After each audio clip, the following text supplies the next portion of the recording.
Por incrível que pareça, o cristianismo não foi fundado por Jesus, mas foi criado por Constantino. Parece que agora todo mundo é cristão, todo mundo é evangélico, e é o hype agora. As pessoas produzindo conteúdo sobre a fé, todo mundo colocando o versículo bíblico em tudo e toda essa coisa, né? Isso é bom? É bom quando o evangelho ele vira o hype? A gente pode pensar historicamente, né? Como é que foi o movimento que aconteceu com o evangelho, né? A gente tem ali a religião, né, o judaísmo, e Jesus vem então com uma nova mensagem e questionando algumas coisas do judaísmo, né? Jesus vem com uma nova aliança, que é aquilo que está escrito ali no Novo Testamento, na Bíblia. Muitos judeus, os chamados fariseus, não gostaram da mensagem de Jesus que questionava algumas coisas e propunha uma nova forma de pensar os textos bíblicos e de pensar aquilo que estava escrito, né?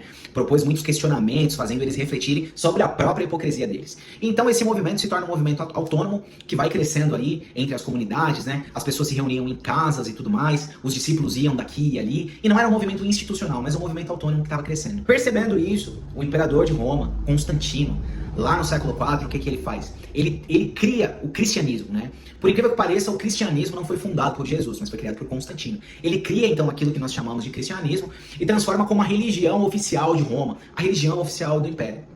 Quando pensamos em essência da mensagem, a partir daí começam a surgir várias coisas que já não eram mais aquilo que Jesus propôs, mas aquilo que agora a religião está colocando. Coisas que não estavam na Bíblia, nos textos bíblicos, e que a religião estava colocando. Lá em 1500 surge então a Reforma Protestante, a qual Lutero protesta sobre coisas que estavam sendo feitas, porém que não tinham respaldo nas escrituras, na visão dele. E aí surge então a Reforma Protestante e a religião protestante, que é diferente da católica, né? E é aquilo que a gente chama dos evangélicos hoje, né? E obviamente até hoje continua muita gente fazendo muita coisa que não é aquilo que está nas escrituras, que não é aquilo que está na Bíblia, mas são coisas que têm mais a ver com os homens e com a religião.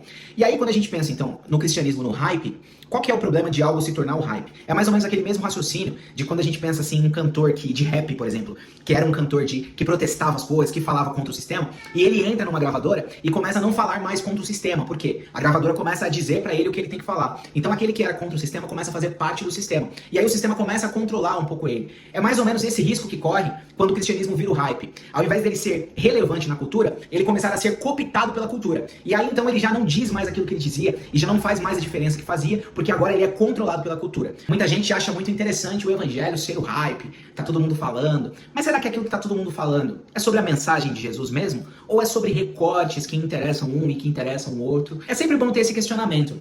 É diferente algo crescer e algo inchar. Geralmente, quando temos um inchaço, a gente vai até no médico, porque é um crescimento, mas é um crescimento que é derivado de uma doença. Nem todo crescimento é bom. Alguns tipos de crescimento são mais inchaço do que crescimento. É legal refletir sobre isso.